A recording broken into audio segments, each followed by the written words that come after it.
Today we'll be working in my workbook called Joseph from Commander to Son, and this covers the last part of Genesis 42 through 50. Looking at the table of contents, we've already completed the first 3 chapters. Basically, this book starts when Joseph's 10 brothers go to Egypt due to the famine to get some grain, and that's where they meet Joseph. They do not recognize Joseph, but Joseph recognizes them, and he puts them through. He states that they're trying to be spies, and he deals really harshly with them. But in that process, he finds out that his father's still alive, and his brother Benjamin is also still alive. And so at the end of chapter 1, he puts Simeon in prison, sends the brothers back home with grain and provisions for the journey, and tells them that in order to get grain again, they have to bring Benjamin with them. And on the way, of course, they find out in one of the brothers' sacks, they find the silver in the sacks, which totally shocks them. Once they return to Canaan, they tell Jacob all that has happened, and also discover that all the sacks had all their silver is all returned. And this causes quite a dilemma for Jacob, because Simon is still in prison. They're insisting on taking Benjamin with him, and they have all the silver returned as well. So Jacob ends up hoping, we can assume here, hoping that the famine will be over and they don't have to go back for more grain. Then in chapter 3, Joseph's brothers end up having to go to Egypt again because the famine continues. Jacob realizes that he has to send Benjamin because that's the only way that Benjamin can stay alive.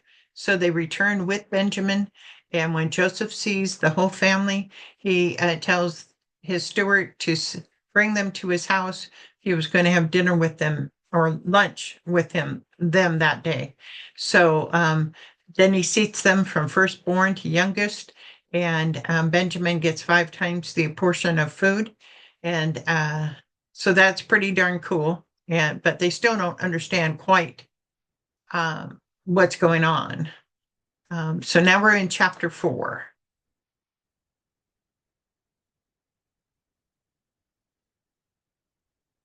Judah fights for Benjamin, Genesis 44, verses 1 through 34. Genesis 44:1. Now Joseph gave these instructions to the steward of his house. Fill the men's sacks with as much food as they can carry, and put each man's silver in the mouth of his sack. Then put my cup, the silver one, in the mouth of the youngest one's sack, along with the silver for his grain. And he did as Joseph said.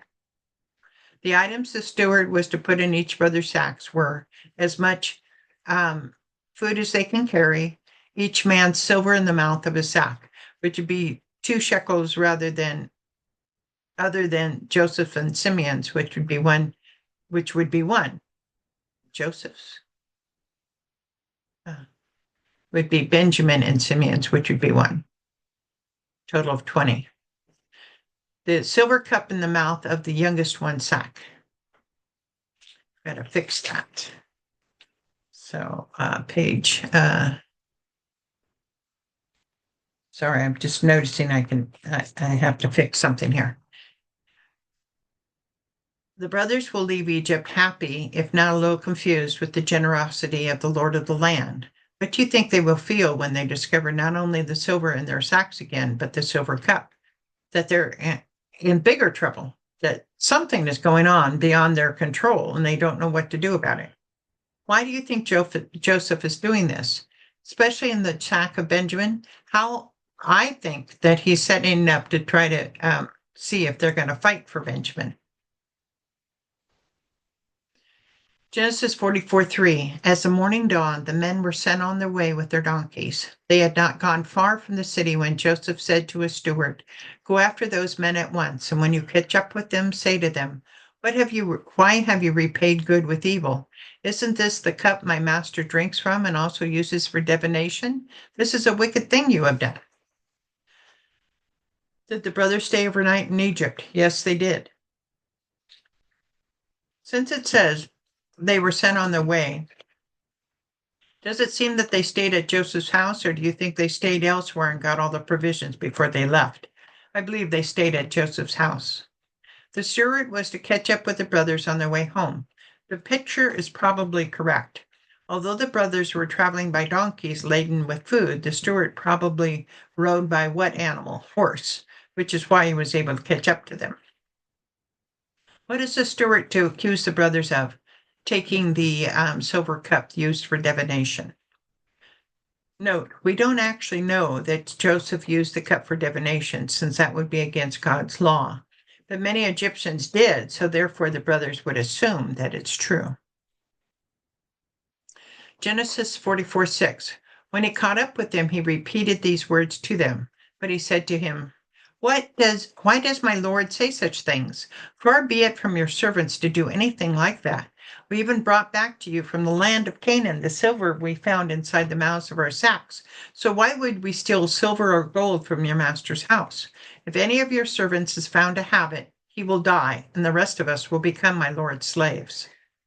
How did the brothers react to being accused of stealing the silver cup? Upset, angry. They knew that they had not stolen the cup, so they were very upset. In a way, the brothers are being naive. They found silver in their sacks before, and yet they had not checked their sacks yet to see if anything other than food was in the sacks. Everything about the trip has been different than expected. Why do you think they were adamant despite all the strange things that happened? Benjamin is the answer to this, I believe, is that this threatens Benjamin being brought home. What did the brothers promise if the silver divining cup was found in any of the sacks? That the person who has it would die and the rest of us will become the slaves of Joseph. Genesis 44:10. Very well then, he said, let it be as you say. Whoever is found to have it will become my slave, and the rest of you will be free from blame. Each of them quickly lowered his sack to the ground and opened it. Then the steward proceeded to search, beginning with the oldest and ending with the youngest. And the cup was found in Benjamin's sack. At this, they tore their clothes. Then they all loaded their donkeys and returned to the city. Instead of a death sentence, the brother whose sack the silver cup was found would be the steward's, i.e., Joseph's slave. Although the steward would know which sack held the silver cup, he looked at the brother sacks from the oldest to the youngest.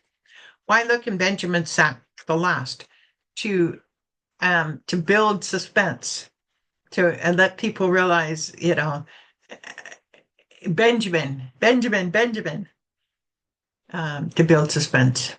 What did the brothers do when the silver cup was found in Benjamin's sack? They tore their clothes. Then they all loaded their camels and returned to the city of Egypt. Genesis 44:14. Joseph was still in the house, and when Judah and his brothers came in, and they threw themselves to the ground before him. Joseph said to them, what is this you've done? Don't you know that a man like me can find things out by divination? What can we say to you, my lord? Judah replied. What can we say? How can we prove our innocence? God has uncovered your servant's guilt. We are now my lord's slaves, we ourselves, and the one who was found to have the cup. Where was Joseph when they returned to Egypt? He was still in the house. Apparently, he was expecting them. How does Joseph say that he found out that they took the silver cup? By divination. Yet we know that it was because he instigated it, so no real proof he uses the cup for divination. Which brother gives the defense to Joseph? Judah. If you remember, he is the most to lose if Benjamin is not returned to Jacob. Instead of just Benjamin being a slave to Joseph, what does Judah say they will all be due to the silver cup found in Benjamin's sack? Slaves to Joseph. Genesis 44:17. But Joseph said, far be it from me to do such a thing. Only the man who was found to have the cup will become my slave. The rest of you go back to your father in peace. Then Judah went up to him and said, pardon your servant, my lord. Let me speak a word to my lord. Do not be angry with your servant, though you are equal to Pharaoh himself. My Lord asks his servants, do you have a father or a brother? And we answered, we have an aged father, and there is a young son born to him in his old age. His brother is dead, and he's the only one of his mother's sons left, and his father loves him. Then you said to your servants, bring him down to me so I can see him for myself. Then we said to my Lord, the boy cannot leave his father. If he leaves him, his father will die.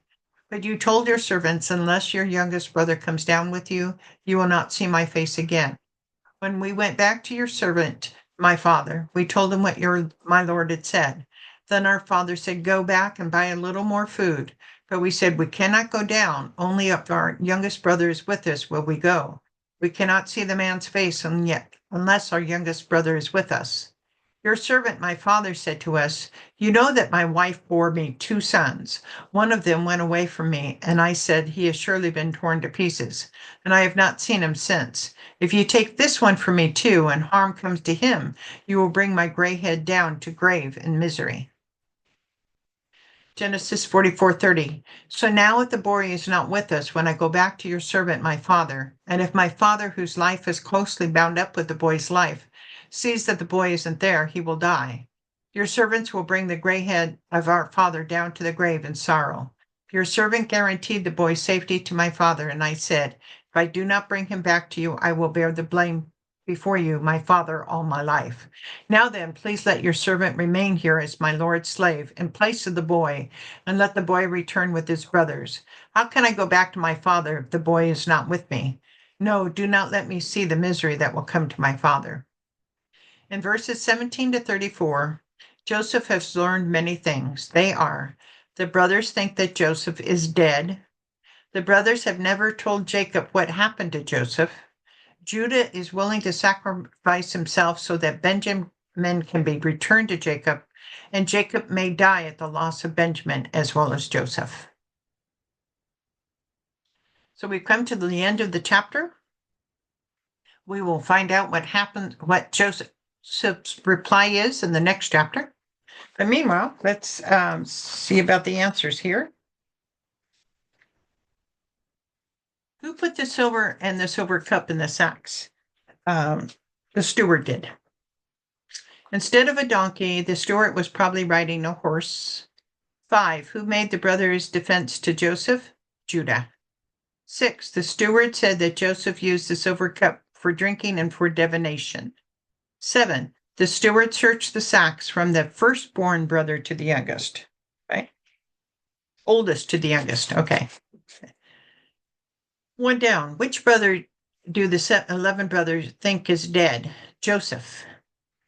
2. Whose sack was the silver cup put in? Benjamin's. 4. When the brothers returned with the steward, Joseph was still at the house. And 6. What animals did the brothers use to travel with? Donkeys. So that's the end of this chapter. You'll have to see the next chapter to see what happens. Thank you. Have a good day.